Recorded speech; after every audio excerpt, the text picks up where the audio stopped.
তাদের সেই ষড়যন্ত্রের অংশ হিসেবে 1/11 হয়েছিল।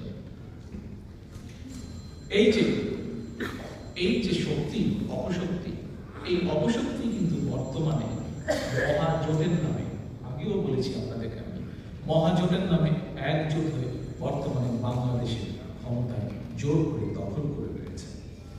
এরা কিভাবে কি করছে, মানুষের উপরে অত্যাচার, নির্যাতন, ভিন্ন মতের সকল মানুষকে, সেই বিএনপি হোক বা ভিন্ন মতের যে কোনো দল হোক, ব্যক্তি হোক, সংঘ হোক, সংগঠন হোক, প্রত্যেককে তারা কিভাবে অত্যাচার নির্যাতনের মুখে নিয়ে গেছে, এর সাক্ষ্য বাংলাদেশের মানুষ, এর সাক্ষ্য বাংলাদেশের বিএনপি অন্তত 40 লক্ষ নেতা কর্মী।